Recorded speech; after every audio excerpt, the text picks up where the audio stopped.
हिंद। मैं संजय सिंह आप सभी को आप सबके YouTube channel Sanjay online study zone पर स्वागत करता हूं। दोस्तों, यह प्लेटफॉर्म यानी रुक्मणी पब्लिकेशन का सेट नंबर 2 है।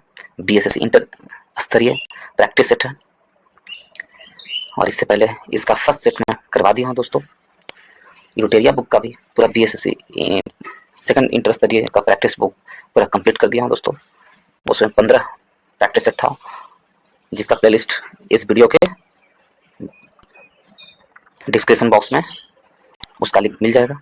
यदि आप लोग नहीं देखे हैं तो उस वीडियो को, उस प्रैक्टिस सेट को भी जाकर देखें, और यदि आप लोग देख लिए तो उसे रिवाइज कर ले दोस्तों। और इससे पहले और करंट अफेयर का भी मैं सीरीज ला रहा हूं जिसमें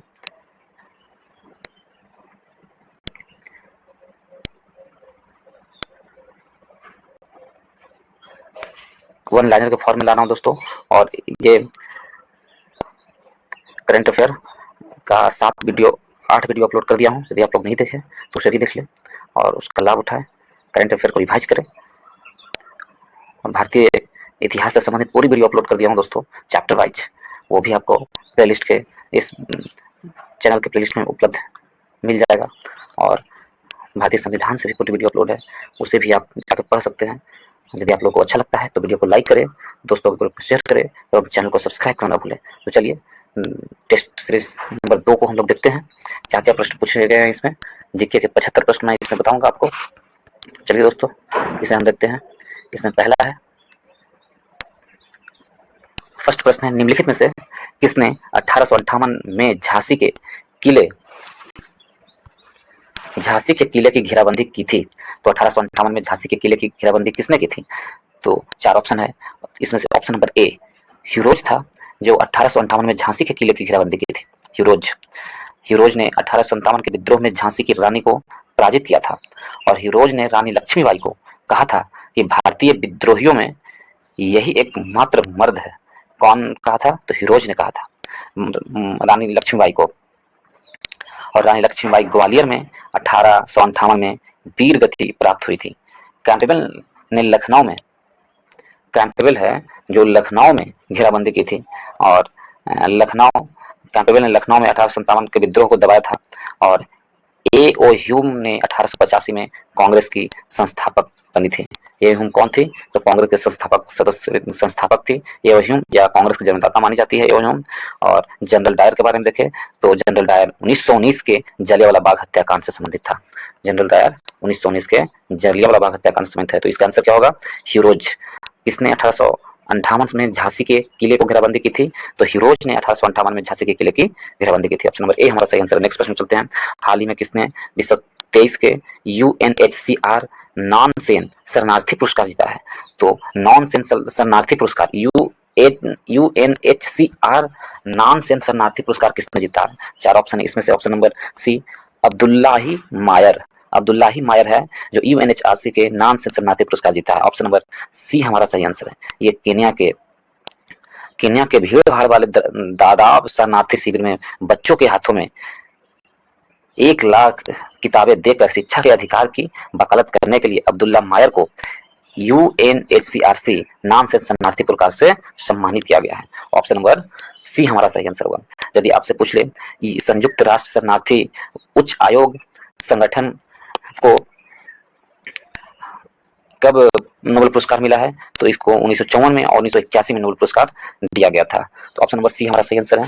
UNHRC से पुरस्कार प्राप्त करने वाले कौन है? अब्दुल्लाही मायर है। नेक्स्ट प्रश्न चलते हैं। प्रश्न नंबर 3 की ओर। प्रश्न नंबर 3 में दिया गया है दोस्तों, हाल ही विधानसभा चुनाव में नवनिर्वाचित मुख्यमंत्री का सुमेलित क्रम है। तो नवनिर्वाचित मुख्यमंत्री का सुमेलित क्रम क्या है? नवनिर्वाचित मुख्यमंत्री का सुमेलित क्रम हमसे पूछा है, तो कौन सही है? तो इसमें दिया गया है कि अनुमुल्ला रेवंत रेड्डी राजस्थान के मुख्यमंत्री है। तो ये गलत है दोस्तों। अनुमुल्ला रेवंत रेड्डी है जो राजस्थान के मुख्यमंत्री नहीं है, ये तेलंगाना के मुख्यमंत्री है। तो कह कौन सही सुमेलित क्रम सही है? सुमेलित तो ये गलत है। ये कहाँ के हैं? तेलंगाना के। अनुमुल्ला रेवंत रेड्डी तेलंगाना के हैं। अनुमुल्ला रेवंत रेड्डी कहाँ के हैं दोस्तों? तो तेलंगाना के हैं। तो ये गलत है। बी नंबर प्रश्न में देखें। तो बी नंबर प्रश्न में है कि विष्णुदेव सहाय। विष्णुदेव सहाय मध्य प्रदेश के मुख्यमंत्री हैं, तो गलत बात है। विष्णुदेव सहाय मध्य प्रदेश के मुख्यमंत्री नहीं है। यदि मध्य प्रदेश के मुख्यमंत्री के बारे में आपसे पूछे तो वो कौन है? मध्य प्रदेश के मुख्यमंत्री मोहन यादव है। मोहन यादव मध्य प्रदेश के मुख्यमंत्री है। कहाँ के हैं? मोहन यादव मध्य प्रदेश के मुख्यमंत्री है, तो ये भी गलत है। और विष्णुदेव सहाय मध्य प्रदेश के मुख्यमंत्री, ये गलत है, सी भी गलत है। मोहन यादव छत्तीसगढ़ के मुख्यमंत्री नहीं है। छत्तीसगढ़ के मुख्यमंत्री विष्णुदेव सहाय हैं। विष्णुदेव सहाय छत्तीसगढ़ के मुख्यमंत्री, नए मुख्यमंत्री चुने गए हैं। तो अनुमुल्ला रेवंत रेड्डी तेलंगाना के, विष्णुदेव सहाय आपको छत्तीसगढ़ के मुख्यमंत्री, मोहन यादव मध्य प्रदेश के मुख्यमंत्री, और श्रीलाल दुहोमा कहाँ के हैं? तो मिजोरम के मुख्यमंत्री। तो ऑप्शन नंबर डी हमारा सही आंसर है। हमसे पूछा था कौन सा सुमेलित सही क्रम है, तो ऑप्शन नंबर डी हमारा सही क्रम है। श्रीलाल दुहोमा मिजोरम के मुख्यमंत्री। ऑप्शन नंबर डी सही आंसर है। नेक्स्ट प्रश्न चलते हैं, प्रश्न नंबर 4 की ओर। 4 नंबर प्रश्न में दिया गया है दोस्तों, बर्मा ब्रिटिश भारत से कब अलग हुआ? बर्मा है जो ब्रिटिश भारत से 1935 में अलग हुआ। बर्मा ब्रिटिश भारत से कब अलग हुआ? तो 1935 में। बर्मा और अंग्रेज के बीच 3 युद्ध हुए थे। अंततः इसे लॉर्ड डफरिन के काल में मिला लिया गया। और बर्मा पर शासन भारत शासन के साथ साथ होता था, और भारत शासन एक्ट 1935 के अधिनियम बर्मा और अदन को भारत से अलग कर दिया गया। 1824 से 26 के बीच प्रथम आंग्ल बर्मा युद्ध हुआ था, और इस युद्ध के बाद यांडबू की संधि हुई थी। प्रथम आंग्ल बर्मा युद्ध कब हुआ था? तो 1824 से 26 के बीच। बर्मा ब्रिटिश भारत से कब अलग हुआ था? 1935 में अलग हुआ था। नेक्स्ट प्रश्न चलते हैं 5 नंबर में। भारत के साथ सबसे कम स्थलीय सीमा बांटता है, तो भारत के साथ सबसे कम स्थलीय सीमा बांटने वाला कौन है? इन 4 ऑप्शन में से ऑप्शन नंबर डी म्यांमार है। इन चारों में से सबसे कम स्थलीय सीमा बांटता है। यदि हम देखें सबसे ज्यादा स्थलीय सीमा बांटने वाला कौन है, तो सबसे ज्यादा स्थलीय सीमा भारत के साथ बांटने वाला है वो बांग्लादेश है। 4096 4096 किलोमीटर बांग्लादेश बांटता है भारत के साथ सीमा कौन है? बांग्लादेश है। उसके बाद दूसरे नंबर पर कौन आता है? दूसरे नंबर पर चीन आता है, 3488। दूसरे नंबर पर चीन का स्थान है जो भारत के साथ सीमा रेखा बांटता है। चाइना का है 3488। उसके बाद तीसरे नंबर पर है पाकिस्तान, 3323 किलोमीटर पाकिस्तान के साथ भारत का सीमा रेखा लगता है। उसके बाद है नेपाल का 1761 किलोमीटर। चौथे नंबर पर नेपाल है जो 1761 किलोमीटर भारत के साथ सीमा रेखा बनाती है। उसके बाद है म्यांमार का जो 1643 किलोमीटर भारत के साथ सीमा रेखा साझा करती है। म्यांमार 1643। इन चारों में से कौन था? तो 1643 सबसे कम है, तो ऑप्शन नंबर डी हमारा सही आंसर होगा। नेक्स्ट प्रश्न चलते हैं, प्रश्न नंबर 6 की ओर। प्रश्न नंबर 6 की ओर देखते हैं दोस्तों, उत्तर कोरिया तथा दक्षिण कोरिया के बीच सीमा रेखा को क्या कहते हैं? उत्तर कोरिया और दक्षिण कोरिया के बीच सीमा रेखा को क्या कहते हैं? तो इसे 38वीं समांतर रेखा कहते हैं। ऑप्शन नंबर सी हमारा सही आंसर है।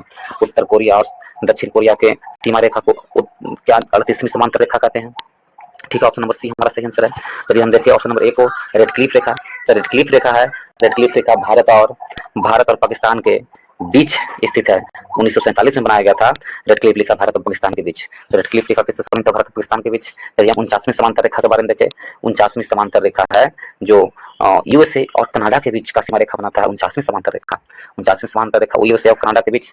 17वीं समांतर रेखा देखिए, तो 17वीं समांतर रेखा उत्तर वियतनाम और दक्षिण वियतनाम का सीमा रेखा बनाती है। 17वीं समांतर रेखा उत्तर वियतनाम और दक्षिणी वियतनाम के बीच सीमा रेखा बनाती है। और यदि हम डुरंड रेखा के बारे में देखें, कुछ और रेखा के बारे में बताता हूं दोस्तों जो काफी महत्वपूर्ण होता है। यदि हम डुरंड रेखा के बारे में देखें तो डुरंड रेखा है जो पाकिस्तान और अफगानिस्तान के बीच सीमा रेखा बनाता है। डुरंड रेखा 1893 में भारत और अफगानिस्तान के बीच निर्धारित की गई थी डुरंड रेखा, लेकिन वर्तमान समय में डुरंड रेखा पाकिस्तान और अफगानिस्तान के बीच सीमा रेखा बनाती है। मैकमोहन रेखा के बारे में हम देखें, मैकमोहन रेखा भारत और चाइना के बीच का सीमा रेखा बनाती है। 1914 में मैकमोहन रेखा को माना गया था। तो मैकमोहन रेखा भारत और चीन के बीच। मैन रहीम रेखा रूस और फिनलैंड के बीच, रूस और फिनलैंड के बीच मैन रहीम रेखा का सीमा रेखा कहाँ से है? रूस और फिनलैंड।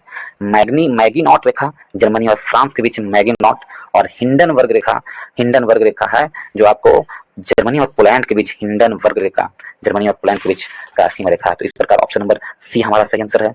नेक्स्ट प्रश्न चलते हैं, न्यू डेवलपमेंट बैंक का मुख्यालय कहाँ है? तो न्यू डेवलपमेंट बैंक का मुख्यालय संघाई, ऑप्शन नंबर ए में है, संघाई में है। न्यू डेवलपमेंट बैंक का मुख्यालय कहाँ है? संघाई में, जो चीन में पड़ता है संघाई। न्यू डेवलपमेंट बैंक की स्थापना हुई थी 15 जुलाई 2014 ईस्वी को। न्यू डेवलपमेंट बैंक की क्या हुई थी? स्थापना हुई थी। और केवी कामत न्यू डेवलपमेंट बैंक के प्रथम अध्यक्ष थे, भारत के जो केवी कामत थे। ठीक है, केवी कामत। और वर्तमान में न्यू डेवलपमेंट बैंक का अध्यक्ष कौन है? Dilma Rousseff New Development Bank का वर्तमान में अध्यक्ष है। नेक्स्ट प्रश्न चलते हैं प्रश्न नंबर 8 की ओर। 8 में कहा गया दोस्तों, पहला जनजाति खेल महोत्सव का आयोजन कहाँ किया गया है? तो पहला जनजातीय खेल महोत्सव का आयोजन कहाँ किया गया, ये प्रश्न पूछा गया है। तो ऑप्शन नंबर ए हमारा सही आंसर है, भुवनेश्वर में, उड़ीसा के भुवनेश्वर में पहला जनजातीय खेल महोत्सव का आयोजन किया गया है। ऑप्शन नंबर ए हमारा सही आंसर है। वो यदि उड़ीसा के देखें तो उड़ीसा की राजधानी क्या हो गया, भुवनेश्वर है, उड़ीसा की राजधानी भुवनेश्वर है। और यदि हैदराबाद देखें तो हैदराबाद में बुनालू त्यौहार मनाया गया है। हैदराबाद में फिलहाल में कौन सा त्यौहार मनाया गया, तो बुनालू त्यौहार। उत्सव पुस्तकालय महोत्सव नई दिल्ली में मनाया गया था, पुस्तकालय महोत्सव। और लद्दाख में हेमी महोत्सव मनाया गया है। लद्दाख में अभी एक नई पर्व हेमी महोत्सव मनाया गया है। और उड़ीसा में नुआखाई कृषि उत्सव का आयोजित किया जाता है। तो इस प्रकार ऑप्शन नंबर ए हमारा सही आंसर है। 9 नंबर प्रश्न को चलते हैं। कालिदास सम्मान पुरस्कार प्रारंभ किया गया है। तो कालिदास सम्मान पुरस्कार किस राज्य में प्रारंभ किया गया, ये प्रश्न पूछा है। तो कालिदास सम्मान पुरस्कार ऑप्शन नंबर सी मध्य प्रदेश सरकार के द्वारा प्रारंभ किया गया। कालिदास सम्मान पुरस्कार, कालिदास सम्मान पुरस्कार मध्य प्रदेश सरकार के द्वारा प्रारंभ किया गया है। इस पुरस्कार के तहत सम्मानित व्यक्ति को 5 लाख रुपए की राशि दी जाती है कालिदास पुरस्कार में। और इसमें भारत के संस्कृत के सबसे बड़ा कवि माना जाता है। कालिदास को भारत के सबसे बड़ा संस्कृत कवि माना जाता है। और कालिदास जो थे गुप्त वंश के महान शासक चंद्रगुप्त द्वितीय के दरबार में रहा करते थे। कालिदास गुप्त वंश के महान शासक हुआ करते थे चंद्रगुप्त द्वितीय, उनके दरबार को सुशोभित किया करते थे। और संस्कृत के महान कवि थे। और चंद्रगुप्त दो के नवरत्नों में शामिल थे कालिदास। कालिदास ने अभिज्ञान शकुंतलम नामक नाटक लिखी है। तो कालिदास सम्मान पुरस्कार प्रारंभ किया गया था किसके द्वारा, मध्य प्रदेश सरकार द्वारा। 5 लाख रुपए दिए जाते हैं। नेक्स्ट प्रश्न चलते हैं। नेक्स्ट प्रश्न में 10 नंबर प्रश्न दिया हुआ है। राष्ट्रीय हरित हाइड्रोजन मिशन के कार्यान्वयन के साथ वर्ष 2030 तक भारत की हरित हाइड्रोजन उत्पादन क्षमता कम से कम प्रति वर्ष तक पहुंचने की संभावना है। तो भारत की हरित हाइड्रोजन मिशन के कार्यान्वयन के साथ वर्ष 2030 तक भारत की हरित हाइड्रोजन उत्पादन क्षमता कम से कम 5 MMT प्रति वर्ष तक पहुंचने की संभावना है। ऑप्शन नंबर ए हमारा सही आंसर होगा। नेक्स्ट प्रश्न चलते हैं। 11 नंबर, मालगुडी डेज की रचनाकर कौन है? यदि हम इसमें देखें मालगुडी डेज के रचनाकर आर के नारायण है। ऑप्शन नंबर बी हमारा सही आंसर है। आर के नारायण मालगुडी डेज के रचनाकर हैं। और उनके अन्य प्रसिद्ध रचना, आर के नारायण के अन्य प्रसिद्ध रचना में है स्वामी और उनके दोस्त। आर के नारायण के और भी पुस्तक लिखे हैं, उसमें स्वामी और उनके दोस्त, द डार्क रूम आर के नारायण द्वारा लिखा गया है, the guide, Malgudi days, Malgudi का आदमखोर, द इंग्लिश टीचर आदि बुक हैं जो आर के नारायण द्वारा लिखा गया है। यदि हम मुल्कराज आनंद के कुछ पुस्तकों के बारे में देखें तो मुल्कराज आनंद में coolie, two lips and a word, two lips and a word, untouchable, the death of a hero आदि उपन्यास का लिखा है किसने, तो मुल्कराज आनंद। आर के लक्ष्मण का प्रसिद्ध हास्य पुस्तक है, कार्टूनिस्ट थे वो। कौन थे? कार्टूनिस्ट था। द टनल ऑफ टाइम्स इनकी आत्मकथा है आर के लक्ष्मण की लिखी हुई आत्मकथा है द टनल ऑफ टाइम्स। वो यह एक कार्टूनिस्ट थे। मुकुल केशवन एक भारतीय इतिहासकार एवं उपन्यासकार थे, मुकुल केशवन। तो चार ऑप्शन के बारे में बता दिया। तो ऑप्शन नंबर बी हमारा सही आंसर है दोस्तों। मालगुडी डेज की रचनाकार कौन थे? तो आर के नारायण थे। नेक्स्ट प्रश्न में चलते हैं। फिजी देश की राजधानी कौन सी है? तो फिजी देश की राजधानी सुबा होता है दोस्तों। ऑप्शन नंबर ए हमारा सही आंसर है। फिजी देश की राजधानी सुबा है। यदि आपसे पूछे फिजी किस महासागर में अवस्थित है, फिजी प्रशांत महासागर में अवस्थित देश है फिजी भारतीय मूल की जनसंख्या अधिक है। फिजी में जो लोग रहते हैं वहां ज्यादा लोग कौन रहते हैं? भारतीय मूल के लोग रहते हैं। यदि हम देखें इसमें पोर्ट लुइस किसकी राजधानी है? पोर्ट लुइस है मॉरिशस की राजधानी। पोर्ट लुइस है मॉरिशस की राजधानी। कौन है? पोर्ट लुइस मॉरिशस की राजधानी है। और पारामारिबो किसकी राजधानी है? तो पारामारिबो सूरीनाम की राजधानी पारामारिबो है। सूरीनाम की राजधानी क्या है? पारामारिबो। सी नंबर को ऑप्शन को देखें तो किंगस्टन किसकी राजधानी है? सेंट विसेंट की राजधानी है किंगस्टन। नेक्स्ट प्रश्न चलते हैं। 13 नंबर प्रश्न में दिया हुआ है, दिनार किस देश की मुद्रा है? तो दिनार है जो आपको दिनार इराक की मुद्रा है। ऑप्शन नंबर सी हमारा सही आंसर होगा। दिनार है जो इराक की मुद्रा है, इराक की मुद्रा दिनार है। ऑप्शन नंबर सी हमारा सही आंसर है। ऑप्शन नंबर ए को देखें, चाइना की मुद्रा क्या है? तो चीन की मुद्रा युआन है दोस्तों। चीन की मुद्रा युआन और इसकी राजधानी बीजिंग है। चीन की मुद्रा युआन है और इसकी राजधानी बीजिंग है। ईरान की मुद्रा देखिए ऑप्शन नंबर बी में, तो ईरान की मुद्रा रियाल है, इसकी राजधानी तेहरान है। ईरान की मुद्रा आपसे पूछे तो क्या है? रियाल और इसकी राजधानी तेहरान है। इंडोनेशिया देखें, ऑप्शन नंबर डी को देखें, इंडोनेशिया की राजधानी रुपया क्या है? इंडोनेशिया का मुद्रा क्या है? तो रुपया है। इंडोनेशिया का मुद्रा रुपया है और राजधानी नूर संतारा है इंडोनेशिया का। तो इस प्रकार ऑप्शन नंबर सी हमारा सही आंसर है। कुछ और देशों की मुद्रा एवं राजधानी को देख लें तो मालदीव, मालदीव की राजधानी क्या है, तो मालदीव की मुद्रा क्या है, तो रुपया है। मालदीव की रुपया है और राजधानी माले है। पाकिस्तान की मुद्रा रुपया है, राजधानी इस्लामाबाद है पाकिस्तान का। ओमान की मुद्रा रियाल है, राजधानी मस्कट है। कुवैत का मुद्रा दिनार है और राजधानी कुवैत सिटी है। बहरीन का मुद्रा भी दिनार है, राजधानी मनामा है। तो इस प्रकार ऑप्शन नंबर सी हमारा सही आंसर है। नेक्स्ट प्रश्न चलते हैं दोस्तों। नेक्स्ट प्रश्न में दिया हुआ है साइना नेहवाल किस खेल से जुड़ी हुई है। तो साइना नेहवाल किस खेल से जुड़ी हुई है, ये प्रश्न पूछा है। 4 ऑप्शन है, इसमें से ऑप्शन नंबर सी हमारा सही आंसर है। बैडमिंटन से जुड़ी हुई है Saina Nehwal, option number C सही आंसर है। नेक्स्ट प्रश्न चलते हैं। प्रश्न नंबर 15 में इसमें दिया गया है दिल्ली के राजपथ का नया नाम क्या कर दिया गया है। तो दिल्ली के राजपथ का नया नाम कर्तव्य पथ कर दिया गया है दोस्तों। कर्तव्य पथ दिल्ली के राजपथ का नया नाम रख दिया गया है, कर्तव्य पथ कर दिया गया है। और किंग्स वे का नाम बदल करके 1955 में राजपथ कर दिया गया था। जो दिल्ली का राजपथ नाम था, जो 1955 में से पहले उसका नाम किंग वे था, उसी का नाम बदल करके राजपथ किया गया था। और 1922 में राजपथ का नाम बदल करके कर्तव्य पथ रख दिया गया। ऑप्शन नंबर बी हमारा सही आंसर है। नेक्स्ट प्रश्न चलते हैं दोस्तों। जीके का नेक्स्ट प्रश्न है, देखते हैं हम लोग। तो 31 नंबर प्रश्न है जीके का नेक्स्ट प्रश्न। इसमें दिया गया है 20वें एशियाई खेल 2026 में कहाँ आयोजित होने वाले हैं। तो 20वें एशियाई खेल 2026 में कहाँ आयोजित होंगे। तो ऑप्शन नंबर डी जापान में आयोजित होंगे। 20वें एशियाई खेल 2026 में जापान में आयोजित होंगे। पहली बार एशियाई खेल कहाँ आयोजित हुए थे, यदि आपसे पूछ ले तो पहली बार एशियाई खेल भारत में आयोजित हुए थे। भारत के नई दिल्ली में 1951 में पहली बार एशियाई खेल आयोजित किया गया था। और 1982 में भारत में फिर से एशियाई खेल की मेजबानी की थी। ठीक है, तो 20 में कहाँ होगा, जापान में। और 19वें एशियाई खेल कहाँ हुई, तो 19वें एशियाई खेल 2023 में चीन के हांगझो में आयोजित किया गया था। 19वें एशियाई खेल भारत ने चीन के हांगझो में जो आयोजित हुआ 19वें एशियाई खेल, उसमें कुल 107 पदक जीता था भारत और चौथे स्थान पर रहा था। चौथे स्थान पर भारत का स्थान रहा था। 28 स्वर्ण जीते थे इसमें भारत, 38 रजत जीता था और 41 कांस्य पदक जीता था। 19वें एशियाई खेल जो हांगझो में हुआ था उसमें 28 स्वर्ण, 38 रजत और 41 कांस्य पदक कुल मिलाकर के 107 पदक भारत ने जीता था 19वें एशियाई खेल। ऑप्शन नंबर डी हमारा सही आंसर है। 20वां कहाँ होगा, तो जापान में होगा। मार्स रोवर संचालित करने वाली पहली भारतीय बन गए हैं। तो मार्स रोवर संचालित करने वाली पहली भारतीय कौन बने हैं, Achyuta Krishnamurthy. Achyuta Krishnamurthy option number A हमारा सही आंसर है। पहली भारतीय बनी है, मार्स रोवर संचालित करने वाली पहली भारतीय महिला बन गई है Achyuta Krishnamurthy. Option number A हमारा सही आंसर है। नेक्स्ट प्रश्न चलते हैं।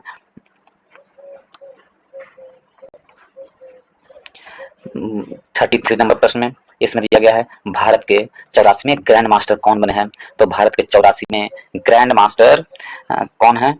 ऑप्शन नंबर ए अनमोल रमेश बाबू। अनमोल रमेश बाबू है भारत के 84वें ग्रैंड मास्टर बने हैं। रमेश बाबू हैं जो भारत के 84वें ग्रैंड मास्टर हैं। भारत के 82वें ग्रैंड मास्टर के बारे में पूछे तो वो कौन थे। ऑप्शन नंबर बी विपुल्ला परनीत।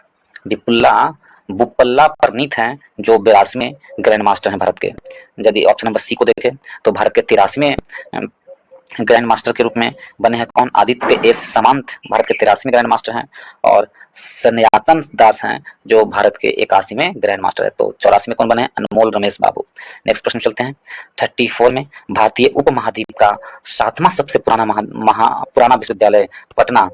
भारतीय उपमहाद्वीप का सबसे पुराना विश्वविद्यालय पटना विश्वविद्यालय कब स्थापित हुआ है, और ये भारत का 7वां सबसे पुराना है। तो कब स्थापित हुआ था पटना विश्वविद्यालय के, तो पटना विश्वविद्यालय की स्थापना वर्ष 1917 में हुआ था दोस्तों। वर्ष 1917 में पटना विश्वविद्यालय की स्थापना हुई थी, जो भारत का 7वां पुराना विश्वविद्यालय है। ऑप्शन नंबर डी हमारा सही आंसर है। वर्ष 1917 में किया गया था इसका। पटना विश्वविद्यालय बनने से पूर्व बिहार में अवस्थित कॉलेज कलकत्ता विश्वविद्यालय के क्षेत्राधिकार में आता था। और भारतीय विश्वविद्यालय एक्ट 1857 के द्वारा कलकत्ता, बम्बई और मद्रास प्रेसिडेंसी में एक एक विश्वविद्यालय की स्थापना की गई थी। यदि आपसे इस प्रश्न में बनारस हिंदू विश्वविद्यालय के बारे में पूछ ले तो बनारस हिंदू विश्वविद्यालय की स्थापना कब हुई थी, तो 1916 ईस्वी में बनारस हिंदू विश्वविद्यालय की स्थापना हुई थी। नेक्स्ट प्रश्न चलते हैं।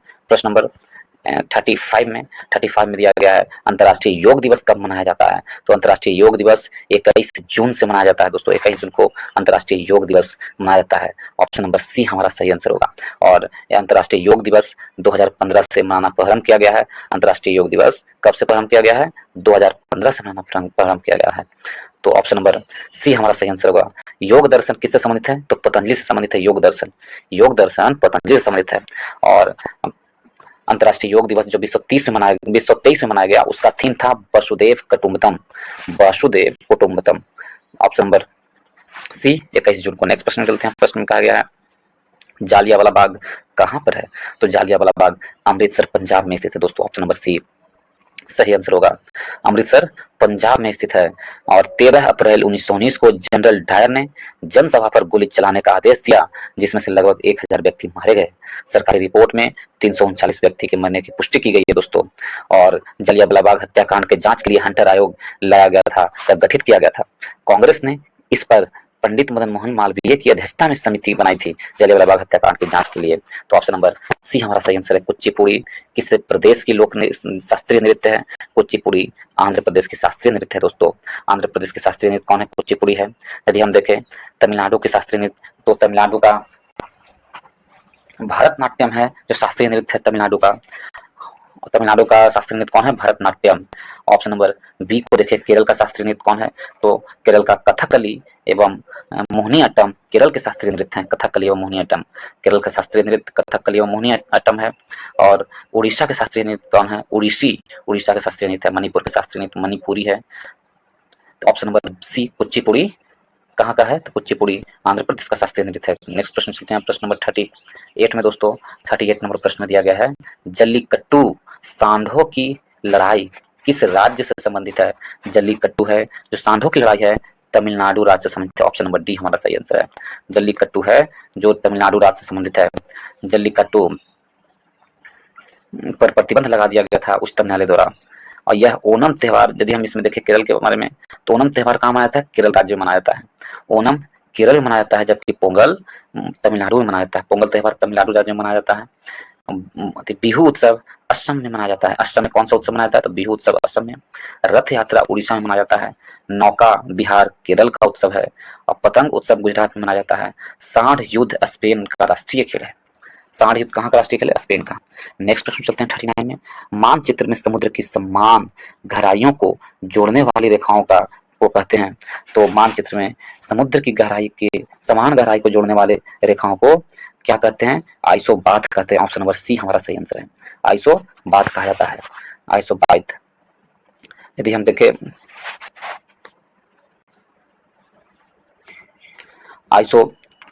आइसोगोनल किसे कहते हैं?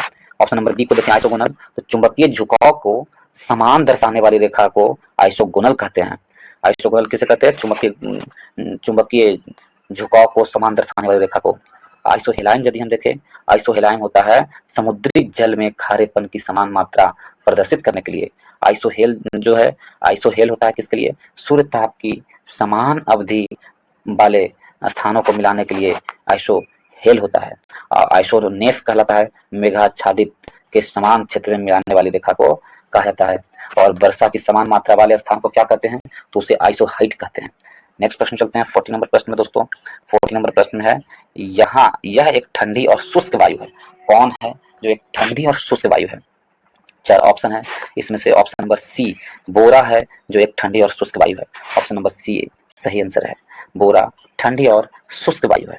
ऑप्शन नंबर सी सही आंसर है। टार्नेडो है जो टार्नेडो को यदि हम देखें, टार्नेडो है जो अल्पकालिक भयंकर तूफान है जिसकी गति 325 किलोमीटर प्रति घंटा होता है टार्नेडो। हरिकेन्स को देखें हम, तो हरिकेन है अटलांटिक महासागर में उठने वाली तथा पश्चिमी द्वीप समूह के चारों ओर चलने वाली भयंकर चक्रवाती तूफान है हरिकेन। हरिकेन क्या है? चक्रवाती तूफान है। नेक्स्ट की ओर चलते हैं। ऑप्शन नंबर सी हमारा सही है। 40 का बोरा एक ठंडी और शुष्क हवाएं हैं। 41 नंबर प्रश्न को देखते हैं। उत्तरी गोलार्ध में ग्रीष्मकालीन संक्रांति कब होती है? उत्तरी गोलार्ध में ग्रीष्मकालीन संक्रांति ग्रीष्मकालीन संक्रांति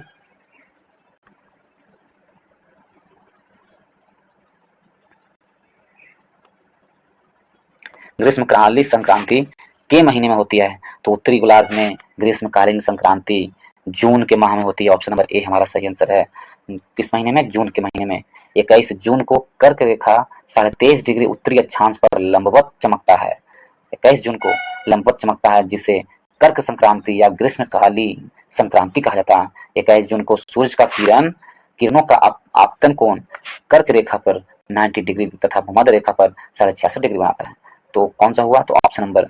और इस दिन 24 घंटे का दिन होता है नॉर्वे में। 21 जून में नॉर्वे में 24 घंटे का दिन होता है। तो ऑप्शन नंबर ए हमारा सही आंसर है। जून 21 जून को मनाया जाता है बड़ा दिन के रूप में भी उत्तरी गोलार्ध में। नेक्स्ट प्रश्न चलते हैं, प्रश्न नंबर 42। दिल्ली सल्तनत काल में तबकात ए नासरी की रचना किसने की है? दिल्ली सल्तनत काल में तबकात ए नासरी की रचना, 4 ऑप्शन इसमें से ऑप्शन नंबर ए मिनहाज ए सिराज, मिनहाज उल सिराज है। दिल्ली सल्तनत में तबकात ए नासरी की रचना की है मिनहाज ए सिराज। तबकात ए नासरी की रचना किसने की है? मिनहाज ए सिराज। ऑप्शन नंबर ए हमारा सही आंसर है। नेक्स्ट प्रश्न चलते हैं, प्रश्न नंबर 43 की ओर। 43 में किया गया? अंग्रेजों ने बहादुर शाह 2 को देश से निकाल कर कहाँ भेज दिया? तो अंग्रेजों ने बहादुर शाह 2 को देश से निकाल कर रंगून भेज दिया था दोस्तों। ऑप्शन नंबर ए हमारा सही आंसर है। बहादुर शाह 2 को कहाँ भेज दिया था? रंगून। ऑप्शन नंबर ए हमारा सही आंसर, रंगून भेज दिया था। इस प्रकार ऑप्शन नंबर ए हमारा सही आंसर है। रंगून बर्मा देश की राजधानी था पहले, अब इसका राजधानी म्यांमार की राजधानी अब क्या कर दिया गया है? नेपिता कर दिया गया है। और बहादुर शाह 2 का अंतिम मुगल शासक था। 1857 के सैनिक विद्रोह का नेतृत्व बहादुर शाह 2 ने किया था। और हडसन ने हुमायूं के मकबरे से पकड़कर रंगून भेज दिया था बहादुर शाह 2 को। रंगून में अंतिम मुगल बादशाह की मृत्यु 1862 ईस्वी में हुई थी। तो ऑप्शन नंबर क्या हुआ? ऑप्शन नंबर ए हमारा सही आंसर होगा। और बहादुर शाह 2 के बारे में ही कहा जाता है कि 2 गज जमीन भी भारत में नसीब नहीं हुई। वो कौन से बादशाह को बारे में कहा गया है? तो बहादुर शाह 2 के बारे में कहा गया है। और इन्होंने जफर नामक एक शायरी भी लिखा करते थे। तो ऑप्शन नंबर ए हमारा सही आंसर होगा रंगून में। नेक्स्ट प्रश्न 44 में, भारतीय अधिकारी गोपनीयता अधिनियम कब पारित किया गया, जिसे प्रेस की स्वतंत्रता को प्रतिबंधित कर दिया गया? तो भारतीय आधिकारिक गोपनीयता अधिनियम वर्ष 1904 में पारित किया गया। भारतीय आधिकारिक गोपनीयता अधिनियम वर्ष 1904 में पारित किया गया, जो प्रेस की स्वतंत्रता को प्रतिबंधित करता है। ऑप्शन नंबर बी हमारा सही आंसर होगा। ऑप्शन नंबर बी सही आंसर होगा। बादशाह लॉर्ड कर्जन के कार्यकाल में यह अधिनियम लाया गया था 1904 में। और सरकारी गोपनीयता कानून 1923 में लाया गया था। 1923 में सरकारी गोपनीयता कानून लाया गया था। और 1951 में मामूली संशोधन किए गए और बाद में 1967 में व्यापक रूप से संशोधन किया गया। तो ऑप्शन नंबर बी हमारा सही आंसर। नेक्स्ट क्वेश्चन चलते हैं नेक्स्ट नंबर 45 में, प्रसिद्ध तमिल महाकाव्य मणिमेखलय की रचना किसने की है? तो प्रसिद्ध तमिल महाकाव्य मणिमेखलय की रचना किसने की है? तो सतनार ने मणिमेखलय की रचना की है। ऑप्शन नंबर सी हमारा सही आंसर है, सतनार। इसमें राजकुमार उदय कुमारन एवं मणिमेखलय कोबलन एवं नर्तक माधवी की पुत्री की प्रेम कहानी का वर्णन दिया हुआ है। तो ऑप्शन नंबर सी सत्यनार द्वारा मणिमेखलय की रचना की है। ऑप्शन नंबर सी हमारा सही आंसर है। यदि आपसे पूछे संगम शब्द का अर्थ क्या होता है, तो इसका अर्थ है परिषद अथवा गोष्ठी। संगम काल में के समय में जानने के लिए जल घड़ी का प्रयोग किया जाता था। जल घड़ी का प्रयोग संगम काल में किया था। संगम काल में मिस्र के नाविक हिप्पालस ने मानसूनी हवाओं के सहारे बड़े जहाजों के सीधे समुद्र पर पार कर सकने की विधि खोजा था। और पांडव शासकों के संरक्षण में 3 संगम आयोजन हुआ था, जिसमें से प्रथम संगम मदुरै में हुई थी, जिसकी अध्यक्षता अगस्त ऋषि ने किए थे। दूसरी संगम कपाटपुरम में हुआ था, इसकी भी अध्यक्षता अगस्त ऋषि ने किए थे। और तीसरी संगम मदुरै में हुआ था, इसकी अध्यक्षता नक्कीरन ने किया था। इलग्गो को देखें, इलग्गो आदिल की कृति क्या है? शिल्पाधिकारम। ऑप्शन नंबर ए में देखें, इलग्गो आदिल ने शिल्पाधिकारम नामक पुस्तक लिखी है। और तिरुत्कोदेवर ने जीविका चिंतामणि नामक रचना की है। तो ऑप्शन नंबर सी हमारा सही आंसर। नेक्स्ट प्रश्न चलते हैं दोस्तों। नेक्स्ट प्रश्न है, इसमें 61 नंबर प्रश्न है। हम देखें 61 नंबर प्रश्न में दिया गया है कि किसने कहा था भारत की एकमात्र आशा, किसने कहा था कि भारत की एकमात्र आशा उसकी जनता से है। उच्च वर्ग शारीरिक एवं नैतिक रूप से मृत है। उच्च वर्ग है जो शारीरिक एवं नैतिक रूप से मृत है। और ये कथन किसका है? तो स्वामी विवेकानंद जी का ये कथन है। स्वामी विवेकानंद जी का एक कथन है कि भारत की एकमात्र आशा उनकी जनता से है। उच्च वर्ग शारीरिक एवं नैतिक रूप से मृत है। ऑप्शन नंबर सी हमारा सही आंसर होगा। बाल गंगाधर तिलक के बारे में देखें, ऑप्शन नंबर डी में देखें तो बाल गंगाधर तिलक ने कहा था, यदि हम साल में एक बार मेढक की तरह टकराते हैं तो हमें प्रयासों में सफलता नहीं मिलेगा, तो हमें इस तरह प्रयासों में सफलता नहीं मिलेगा। कथन किसने कहा था? बाल गंगाधर तिलक ने कहा था। समूचा भारत एक विशाल बंदी ग्रह है, ये किसने कहा था कि समूचा भारत है जो विशाल बंदी ग्रह है? तो ये कथन है चित्तरंजन दास की कथन थी। ठीक है, मैं स्वभाव से ही समाजवादी हूँ, यह कथन किसने कहा था? पंडित जवाहरलाल नेहरू ने कहा था, मैं स्वभाव से ही क्या हूँ? समाजवादी हूँ। भारत का विभाजन मेरे लाशों पर होगा, जब तक मैं जीवित रहूंगा तब तक भारत विभाजित नहीं होने दूंगा, यह कथन किसने कहा था? तो गांधी जी ने कहे थे। कांग्रेस का अधिवेशन 3 दिन का तमाशा है, यह कथन किसने कहा था?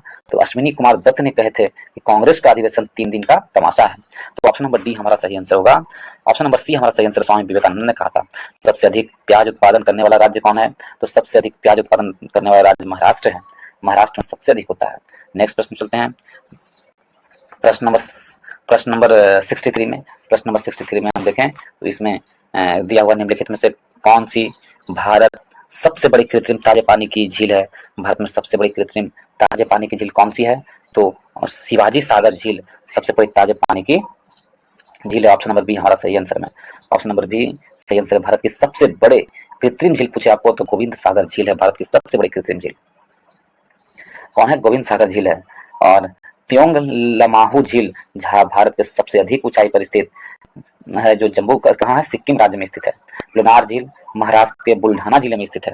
लोनार झील यदि पूछे तो कहाँ स्थित है? महाराष्ट्र के बुल्ढाना जिले में स्थित है। और इसी प्रकार यदि आपसे लोकटक झील के बारे में पूछे तो मणिपुर में लोकटक झील है। Option number C, option number B हमारा सही आंसर है। 64 में प्रथम लोकसभा के स्पीकर कौन थे? तो GB Mavalankar, option number A हमारा सही है। प्रथम लोकसभा के अध्यक्ष थे जीबी मावलंकर। भारत के 2 स्पीकर जीबी मावलंकर एवं एम जी बालयोगी, जिनका पद पर रहते मृत्यु हुई है। भारत के 2 ऐसे कौन से स्पीकर हैं जिनके पद पर रहते मृत्यु हुई है? तो जीबी मावलंकर एवं एम जी बालयोगी की। तो ऑप्शन नंबर कौन होगा? GB Mavalankar. Option number A हमारा सही आंसर होगा, जीबी मावलंकर है। यदि आपसे 16वीं लोकसभा के अध्यक्ष पूछ ले तो सुमित्रा महाजन थी और 16वीं लोकसभा स्पीकर, और 17वीं लोकसभा स्पीकर आपसे पूछे तो ओम बिरला है 17वीं Lok Sabha speaker. Option number A हमारा सही आंसर होगा। नेक्स्ट प्रश्न चलते हैं 65 में। इसमें दिया गया है निम्नलिखित में से किस राज्य में विधानमंडल का ऊपरी सदन या विधान परिषद नहीं है? तो किस राज्य में ऊपरी सदन या विधान परिषद नहीं है? ऑप्शन नंबर सी पश्चिम बंगाल में विधान परिषद एवं ऊपरी सदन नहीं है। महाराष्ट्र में, उत्तर प्रदेश में, बिहार में है। यदि हम देखें कितने राज्यों में विधान परिषद है तो अभी 6 राज्यों में विधान परिषद है दोस्तों। कौन कौन? उत्तर प्रदेश, बिहार, ठीक है, और महाराष्ट्र के पास में कर्नाटक, ठीक है, तेलंगाना और आंध्र प्रदेश, ये 6 राज्यों में विधान परिषद की व्यवस्था की गई है। ठीक है, ऑप्शन नंबर सी हमारा सही आंसर है। पश्चिम बंगाल में विधान परिषद की स्थापना नहीं की गई है। और विधान परिषद की अधिकतम संख्या उस राज्य के विधानसभा के 1/3 सदस्य से अधिक नहीं होनी चाहिए। उस राज्य में जितना भी विधानसभा में सदस्य हैं उनके 1/3 सदस्य होनी चाहिए। विधान परिषद की उम्र सीमा 30 वर्ष होता है दोस्तों। कितना होता है? 30 वर्ष। और विधान परिषद के सदस्य कितने वर्ष तक चुने जाते हैं? 6 वर्ष तक चुने जाते हैं। न्यूनतम उम्र सीमा कितना विधान परिषद के? 30 वर्ष और 6 वर्ष के चुने, तो ऑप्शन नंबर सी हमारा सही आंसर। नेक्स्ट प्रश्न चलते हैं 66 नंबर प्रश्न में दोस्तों। इसमें दिया गया है 66 में बिहार में लोकसभा की 40 सीटें हैं, राज्यसभा की कितनी सीटें हैं? तो बिहार में लोकसभा की 40 सीटें हैं और राज्यसभा की 16 सीटें हैं। यदि आपसे पूछ ले बिहार में विधानसभा की कितना सीटें हैं तो बिहार में विधानसभा की 243 सीटें हैं। और बिहार में विधान परिषद की सीटों की संख्या पूछे तो 75 है बिहार में विधान परिषद की सीटों की संख्या। ठीक है, सबसे अधिक विधानसभा की सीटों की संख्या उत्तर प्रदेश में है और लोकसभा की सीटों की संख्या भी सबसे अधिक उत्तर प्रदेश में है। उत्तर प्रदेश में लोकसभा सीटों की संख्या 80 है और विधानसभा सीटों की संख्या 403 है। नेक्स्ट प्रश्न चलते हैं प्रश्न नंबर 67 की ओर। भारतीय संविधान में राष्ट्रपति चुनाव पद्धति का स्रोत किस देश के संविधान से है? तो भारतीय संविधान में राष्ट्रपति चुनाव पद्धति का स्रोत आयरलैंड से लिया गया है। राष्ट्रपति चुनाव पद्धति का स्रोत आयरलैंड से लिया गया है। ऑप्शन नंबर सी हमारा सही आंसर है। यदि हम देखें इंग्लैंड के संविधान से क्या लिया गया है, ब्रिटेन के संविधान से, तो ब्रिटेन के संविधान से संसदीय प्रणाली, कानून का शासन, एकल नागरिकता और संसदीय विशेषाधिकार ब्रिटेन के संविधान के स्रोत से लिया गया है। यदि हम इसमें देखें अमेरिका के संविधान से आप देखें तो अमेरिका के संविधान से भारत के संविधान में उच्चतम न्यायालय का शक्ति एवं अधिकार, उपराष्ट्रपति का पद और वित्तीय आपातकाल ये कहाँ से लिया गया है? तो अमेरिका के संविधान से लिया गया है। और उसी प्रकार फ्रांस के संविधान से के बारे में देखें तो गणतंत्रता, स्वतंत्रता और समानता और बंधुत्व फ्रांस से, रूस के संविधान से मौलिक कर्तव्य लिया गया है, कनाडा के संविधान से संघीय ढांचा लिया गया है और जापान के संविधान से कानून द्वारा स्थापित प्रक्रिया है। तो ऑप्शन नंबर सी हमारा सही आंसर है। 68 में देखें शिमला समझौता पर हस्ताक्षर किए गए थे। शिमला समझौता पर भारत और पाकिस्तान के द्वारा हस्ताक्षर किए गए थे। शिमला समझौता 2 जुलाई 1972 को भारत के प्रधानमंत्री इंदिरा गांधी और पाकिस्तान के प्रधानमंत्री जुल्फिकार अली भुट्टो ने हस्ताक्षर किए थे। ऑप्शन नंबर सी हमारा सही आंसर होगा। नेक्स्ट प्रश्न चलते हैं। कब हुआ था? 1972 में। प्रश्न नंबर 69 में इसमें कहा गया चीनी साम्यवादी गणतंत्र का प्रथम अध्यक्ष कौन था? चीनी साम्यवादी गणतंत्र का प्रथम अध्यक्ष ऑप्शन नंबर बी माओ त्से तुंग थे। चीनी साम्यवादी गणतंत्र का प्रथम अध्यक्ष माओ त्से तुंग थे। ऑप्शन नंबर बी हमारा सही आंसर है। नेक्स्ट प्रश्न चलते हैं 70 में। कंबोडिया की राजधानी का नाम क्या है? तो कंबोडिया की राजधानी का नाम क्या है? कंबोडिया की राजधानी का नाम नोम पेन्ह है। कंबोडिया की राजधानी का नाम क्या है? नोम पेन्ह। ऑप्शन नंबर बी हमारा सही आंसर है। ठीक है, नोम पेन्ह है कंबोडिया की राजधानी का। और कंबोडिया में ही अंकोर वाट मंदिर है। अंकोर वाट मंदिर का निर्माण किसने करवाया था? सूर्यदेव बर्मन टू ने करवाया था। वियतनाम की राजधानी कहाँ है? तो हनोई है वियतनाम की राजधानी। वियतनाम की राजधानी हनोई है। इसकी मुद्रा वियतनाम की कौन है? डोंग है। क्यों डोंग है जो वियतनाम की मुद्रा है? और पूर्वी तिमोर की राजधानी दिल्ली है। दिल्ली किसकी राजधानी है? पूर्वी तिमोर की राजधानी दिल्ली है। यदि निकोसिया देखे तो साइप्रस की राजधानी निकोसिया है। ऑप्शन नंबर बी नोम पेन्ह कंबोडिया की राजधानी है। 71 नंबर प्रश्न को देखें दोस्तों। खासी भाषा किससे सम्मिलित है?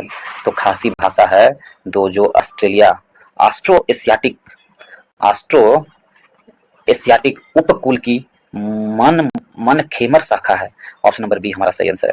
त्रिस्तरीय पंचायती राज व्यवस्था 1973 संविधान संशोधन अधिनियम 1942 द्वारा उस राज्य के लिए प्रस्तावित किया गया जिसकी जनसंख्या निम्न है कम से कम। तो 73वें संविधान संशोधन के लिए जिसकी जनसंख्या कम से कम 5 लाख है उस राज्य में त्रिस्तरीय पंचायती राज व्यवस्था को सुझाव दिया गया। ऑप्शन नंबर सी हमारा सही आंसर होगा।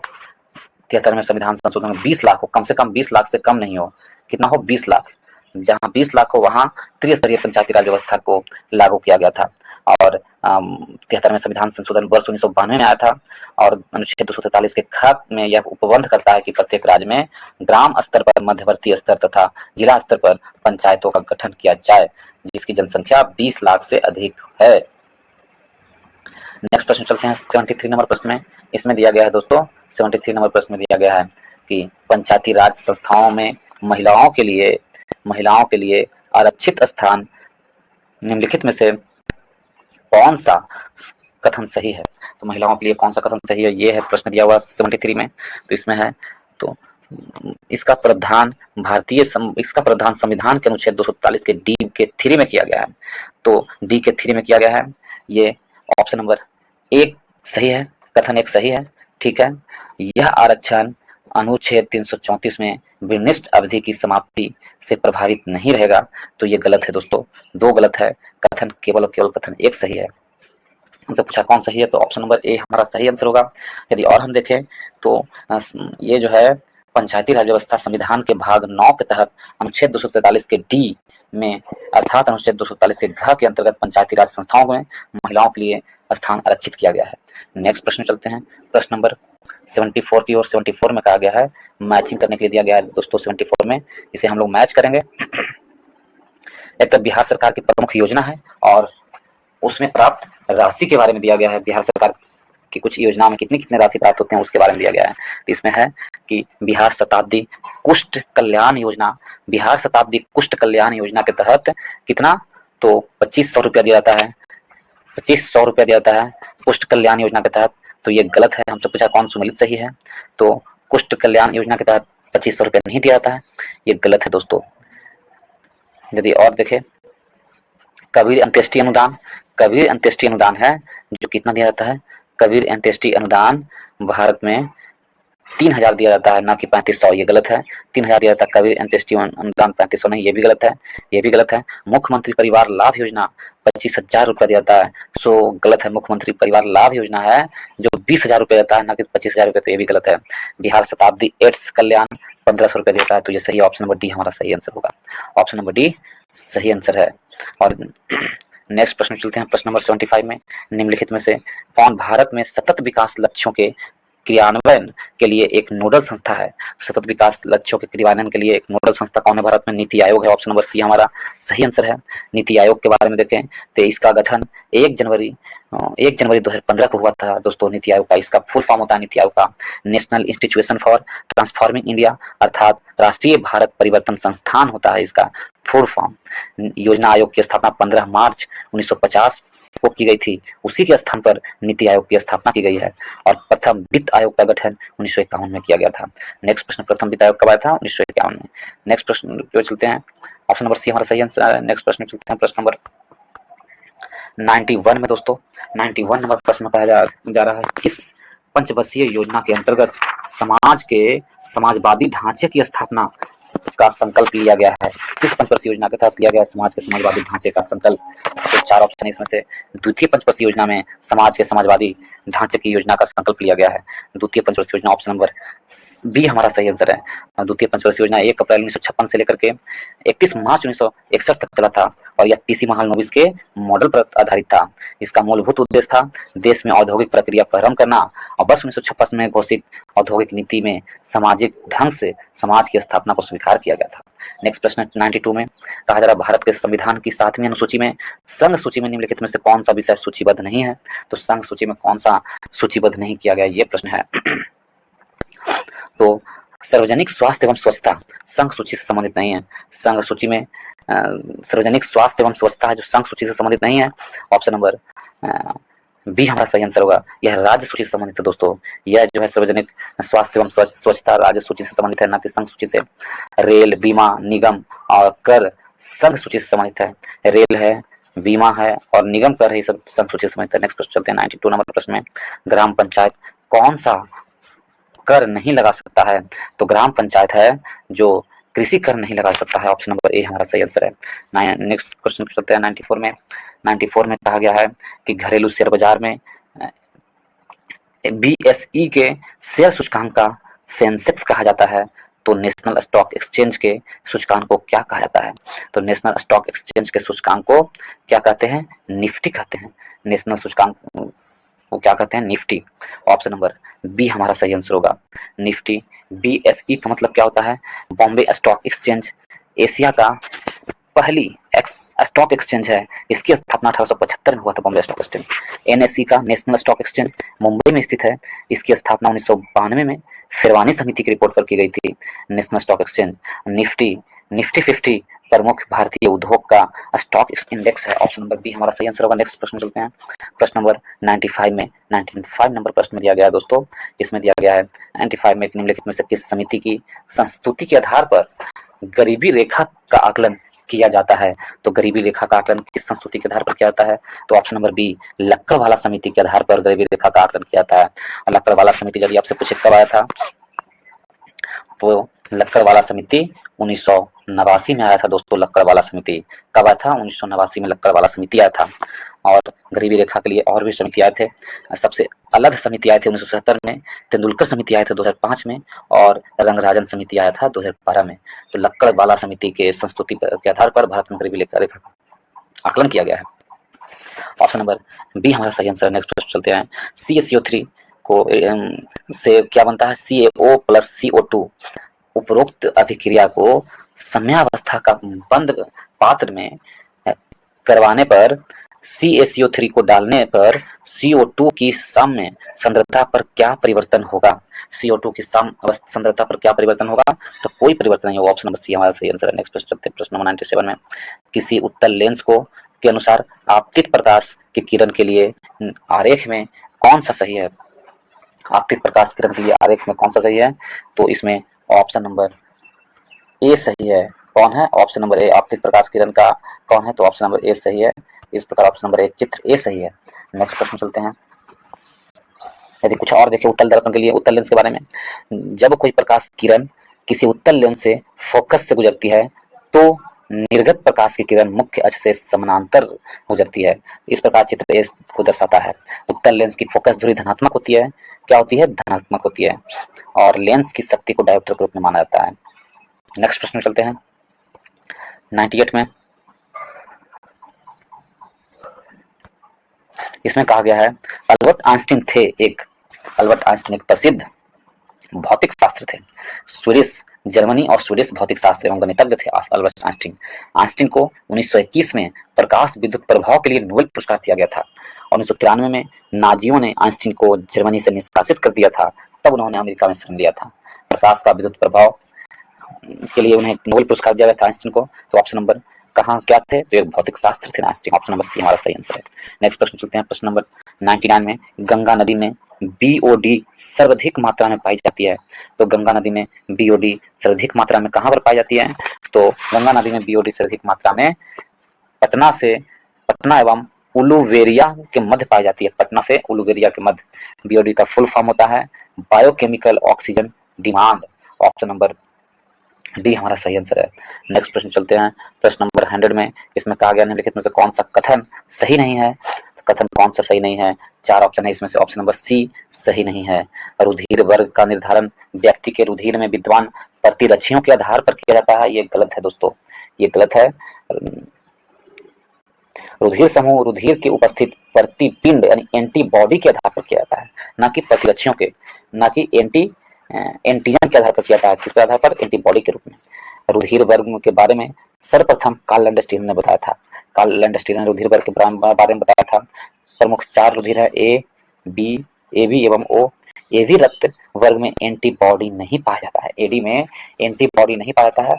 सर्वग्राही यूनिवर्सल एक्सेप्टर होता है, इसलिए एंटीबॉडी नहीं पाया जाता है एबी में, इसलिए वो एक्सेप्टर होता है, सर्वग्राही होता है। और वो रक्त में एंटीजन नहीं पाया जाता है तथा एंटीबॉडी पाए जाते हैं और यह सर्वदाता होता है। तो ऑप्शन नंबर सी हमारा सही आंसर है। नेक्स्ट प्रश्न चलते हैं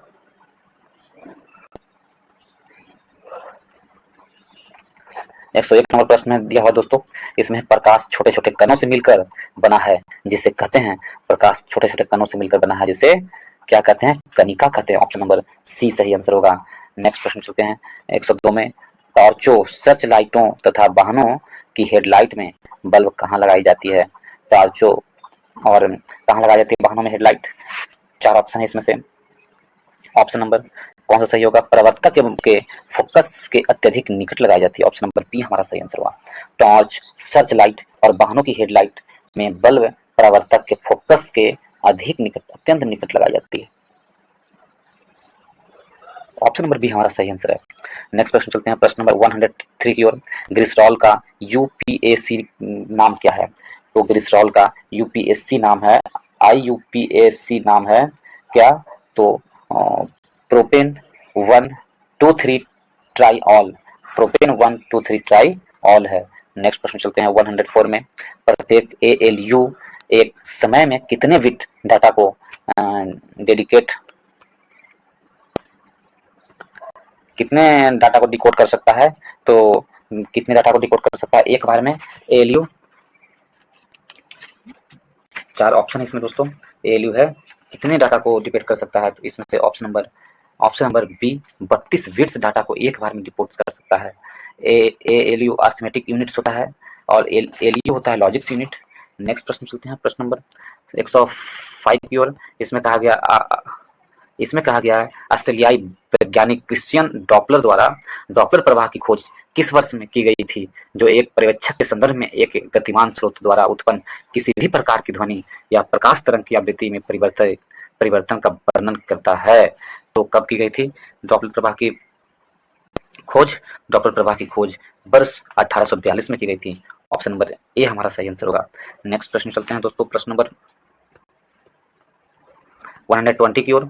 120 में कहा गया है कि 121 की ओर चलते हैं दोस्तों। 121 नंबर में प्रश्न में डीएनए संश्लेषण तथा हिस्टोन कोसा चक्र की किस प्रवस्था में बनते हैं? डीएनए संश्लेषण एवं हिस्टोन कोसा चक्र किस प्रवस्था में बनते हैं, ये प्रश्न पूछा है। तो option number C S stage में बनते हैं। सही कथन को पहचाने। 4 कथन दिया हुआ, इसमें दिया हुआ विशिष्ट प्रतिरोध सभी सूचालकों के लिए समान होता है, ये सही कथन नहीं है। सही कथन है तार का प्रतिरोध तार की लंबाई और अनुप्रस्थ काट पर निर्भर करता है। ऑप्शन नंबर सी हमारा सही आंसर होगा। नेक्स्ट प्रश्न चलते हैं प्रश्न नंबर 123 की ओर।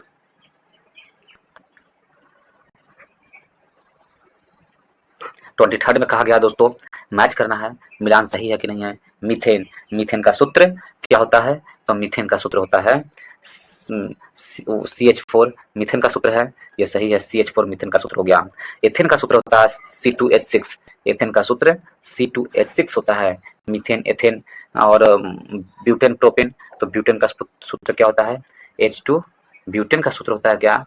तो ब्यूटेन का सूत्र होता है H3H8, ब्यूटेन का सूत्र क्या होता है? प्रोपेन का सूत्र क्या होता है? H3H8, प्रोपेन का सूत्र होता है H3H8, प्रोपेन का सूत्र H3H8, और उसके बाद ब्यूटेन का सूत्र होता है H4H10, H4H10 ब्यूटेन का सूत्र होता है। इस प्रकार ऑप्शन नंबर डी हमारा सही आंसर होगा। Methane CH4, ethane C2H6, propane C3H8 और ब्यूटेन C4H10। एल्केन श्रेणी का सामान्य सूत्र क्या होता है? यदि आपसे पूछ ले एल्केन श्रेणी का सामान्य सूत्र, एल्केन बोले तो उसका सामान्य सूत्र होता है CnH2n +2, ये एल्केन श्रेणी का सामान्य सूत्र होता है दोस्तों। ठीक है, यदि आपसे एल्कीन का सूत्र पूछे, एल्कीन CnH2n होता है दोस्तों, CnH2n होता है एल्कीन समूह का समान सूत्र। एल्कीन का, एल्काइन का यदि आपसे पूछ ले तो CnH2n -2 होता है। CnH2n एवं -2 क्या होता है? एल्कीन, एल्काइन का सूत्र होता है। एल्कीन का CnH2n, एल्काइन का CnH2n -2। नेक्स्ट प्रश्न चलते हैं प्रश्न नंबर 124 में। निम्नलिखित में से किस विटामिन की कमी से बच्चों में सूखा रोग यानी रिकेट्स होता है? तो बच्चों में सूखा रोग किस विटामिन की कमी से होता है? विटामिन डी की कमी से होता है। ऑप्शन नंबर डी हमारा सही आंसर होगा। विटामिन डी की कमी से बच्चों में रिकेट्स नामक बीमारी होती है। वयस्कों में भी विटामिन डी की कमी से हड्डी छीन हो जाती है, लचीलापन हो जाती है। इसे यदि हम वयस्कों में देखें, विटामिन डी की कमी से ऑस्टोमलेशिया होता है। बच्चों में रिकेट्स होता है तो वयस्कों में ऑस्टोमलेशिया होता है। ठीक है, यदि विटामिन ई की कमी से देखें तो विटामिन ई की कमी से ऑप्शन नंबर सी में है तो पुरुष एवं स्त्री की जनशक्ति कम होती है। अब विटामिन ए को देखें, विटामिन ए की कमी से असंतृप्त एल्कोहल जो वसा में घुलनशील होता है। विटामिन ए की कमी से रतौंधिया होता है दोस्तों। यदि विटामिन सी को देखें तो विटामिन सी में मेटाबॉलिज्म का नियंत्रण करने में या लाल रुधिर कणिकाओं को निर्माण में भी सहायता होता है विटामिन सी। तो ऑप्शन नंबर डी हमारा सही है, विटामिन डी। नेक्स्ट प्रश्न सीखते हैं 125 की ओर। इसमें दिया गया है कि निम्नलिखित में से कौन सा धातु हाइड्रोक्साइड सबसे कम क्षारीय है? कौन से धातु के हाइड्रोक्साइड सबसे कम क्षारीय है? तो वो कौन सा है? ऑप्शन नंबर ए हमारा सही आंसर है, MgOH के हॉल्ट वाई का सबसे कम क्षारीय है। नेक्स्ट प्रश्न चलते हैं 126 में। निम्नलिखित में से तत्वों का कौन सा समूह धात्विक गुणों के बढ़ते हुए क्रम में लिखा गया है? तो तत्वों का कौन सा समूह है धात्विक गुणों के बढ़ते हुए क्रम में लिखा गया है? BeMgCa, ऑप्शन नंबर ए हमारा सही आंसर है। नेक्स्ट प्रश्न चलते हैं प्रश्न नंबर 127 की ओर। 127 में कहा गया है निम्नलिखित में से कौन सा कथन गलत है? 27 में कहा गया दोस्तों। इसमें है गलत कथन है, 4 ऑप्शन है इसमें से। Option number D, cache memory data को अस्थायी रूप से उपयोग करने के लिए संग्रहित किया था, यह कथन गलत है। तो ऑप्शन नंबर डी हमारा सही आंसर होगा। कैश का आकार आमतौर पर छोटा होता है, सही है। कैश मेमोरी उन प्रोग्राम को रखती है जिन्हें कम समय में चलाया जाता है, तो ये भी सही है।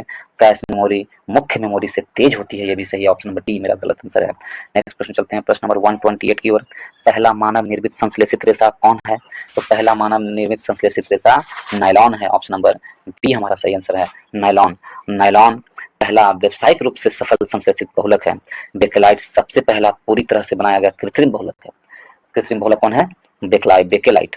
रेयान पहला सिंथेटिक फाइबर है जिसका निर्माण प्राकृतिक पदार्थ सेलुलोज से हुआ था। रेयान का प्राकृतिक किससे हुआ था? रेयान एक प्राकृतिक है, रेयान एक सिंथेटिक फाइबर है, यह प्राकृतिक रूप के पदार्थ सेलुलोज से हुआ था। नायलॉन का एक एकल हेक्सामिथिलीन डायएमीन एडिपिक अम्ल है। ठीक है, नेक्स्ट प्रश्न चलते हैं प्रश्न नंबर 29 में। 29 में क्या मुक्त पतन उदाहरण है? तो मुक्त पतन किसका उदाहरण है? तो मुक्त पतन एक समान त्वरण वाली गति का उदाहरण है। मुक्त पतन एक समान त्वरण वाली गति का। नेक्स्ट प्रश्न चलते हैं प्रश्न नंबर 130 की ओर दोस्तों। 130 नंबर प्रश्न की ओर चले तो इसमें दिया गया है प्रोटोजोआ किस रोग के कारण से होता है, किस रोग के कारक से होता है प्रोटोजोआ? तो प्रोटोजोआ है जो प्रोटोजोआ मलेरिया रोग के से होता है। मलेरिया प्रोटोजोआ से किस रोग होता है? तो मलेरिया रोग प्रोटोजोआ से होता है। प्रोटोजोआ से मलेरिया रोग होता है। मलेरिया रोग लाल रुधिर को नष्ट हो जाते हैं तथा रक्त में कमी आ जाती है और इसके उपचार में कुनैन, पेलुड्रीन, क्लोरोक्वीन और प्रीमाक्वीन औषधि का उपयोग किया जाता है। और लेबरन 1880 में मलेरिया पीड़ित व्यक्तियों को रुधिर में मलेरिया परजीवी प्लाज्मोडियम की खोज की थी। यदि नेक्स्ट प्रश्न चलते हैं, ऑप्शन नंबर बी हमारा सही आंसर है। प्रश्न नंबर 131 की ओर, किस प्रशीतक का उपयोग आजकल नहीं होता है? कौन सा प्रशीतक का उपयोग आजकल नहीं होता है? तो कार्बन डाइऑक्साइड का उपयोग आजकल नहीं होता। ऑप्शन नंबर सी हमारा सही आंसर होगा। कार्बन डाइऑक्साइड का उपयोग आजकल नहीं होता है। बाकी अमोनिया का, सल्फर डाइऑक्साइड का, फ्रियॉन का उपयोग होता है। नेक्स्ट प्रश्न 132 में, किन भूकंपीय तरंगों में अनुप्रस्थ विस्थापित शामिल होता है? तो किन भूकंपीय तरंगों में शामिल होता है? तो एस तरंगों में अनुप्रस्थ भूकंपीय शामिल होता है। ऑप्शन नंबर ए हमारा सही आंसर होगा, एस तरंगों में। ऑप्शन नंबर ए सही आंसर है। नेक्स्ट प्रश्न चलते हैं, प्रश्न नंबर 130 में। 130 में कहा गया, रक्त में नमक एक तरल मैट्रिक्स होता है जिसमें लाल रक्त कणिकाएं, आरबीसीएस श्वेत रक्त कणिकाएं, डब्ल्यूबीसीएस और प्लेटलेट्स तैयार रखते हैं। तो किसमें? ऑप्शन नंबर बी, प्लाज्मा में। ऑप्शन नंबर बी हमारा सही आंसर होगा। रक्त में प्लाज्मा नामक एक तरल मैट्रिक्स होता है जिसमें लाल रक्त कणिकाएं, आरबीसी और श्वेत रक्त कणिकाएं, डब्ल्यूबीसी और प्लेटलेट्स तैयार रहते हैं प्लाज्मा में। नेक्स्ट प्रश्न चलते हैं 134 में दोस्तों। 134 में, इंद्रधनुष एक प्राकृतिक परिघटना है जो को दर्शाता है। तो इंद्रधनुष एक प्राकृतिक परिघटना है जो किसको दर्शाता है? विक्षेपण को, प्रकाश के वर्ण विक्षेपण को दर्शाता है। ऑप्शन नंबर डी हमारा सही आंसर है। ऑप्शन नंबर डी सही आंसर है। वायुमंडल में स्थित जल की बूंदों द्वारा अपवर्तन, प्रकाश का वर्ण विक्षेपण एवं पूर्ण आंतरिक परिवर्तन के कारण इंद्रधनुष बनता है। इंद्रधनुष देखने के लिए प्रेक्षक की पीठ सूर्य की ओर होनी चाहिए। प्राथमिक इंद्रधनुष की विशेषता क्या है? तो प्राथमिक इंद्रधनुष में 2 अपवर्तन, पूर्ण आंतरिक परिवर्तन और 1 विक्षेपन होता है। क्या होगा? 2 अपवर्तन होगा प्राथमिक इंद्रधनुष में। और प्राथमिक इंद्रधनुष में सबसे भीतरी चाप में बैगनी और सबसे बाहरी चाप में लाल रंग होता है प्राथमिक इंद्रधनुष में। द्वितीयक इंद्रधनुष में 2 परावर्तन, 2 पूर्ण आंतरिक परावर्तन और 1 विक्षेपन होता है। और द्वितीय इंद्रधनुष में बाहरी परत में लाल होता है, भीतरी परत में लाल होता है और बाहरी परत में बैगनी होता है। और आंखों पर जो आंतरिक कोण बनाता है द्वितीय इंद्रधनुष 52.5 डिग्री का और प्राथमिक इंद्रधनुष 42 डिग्री का। तो ऑप्शन नंबर डी हमारा सही आंसर है। 135 में, शरीर की भंगी और संतुलन का नियंत्रण होता है। शरीर की भंगी और संतुलन का नियंत्रण कौन करता है? तो ऑप्शन नंबर बी, अनुमस्तिष्क शरीर के भंगिका एवं संतुलन का नियंत्रण करता है अनुमस्तिष्क। ऑप्शन नंबर बी हमारा सही आंसर होगा। ऑप्शन नंबर बी सही आंसर है। इसके साथ ही इस वीडियो को समाप्त करते हैं दोस्तों। यदि आप लोगों को अच्छा लगा है तो वीडियो को लाइक करें, दोस्तों के WhatsApp, Facebook, Instagram, Telegram group में शेयर करें और चैनल को सब्सक्राइब करना ना भूलें। इसके साथ ही इस वीडियो को समाप्त करते हैं। इस वीडियो को देखने के लिए बहुत बहुत धन्यवाद।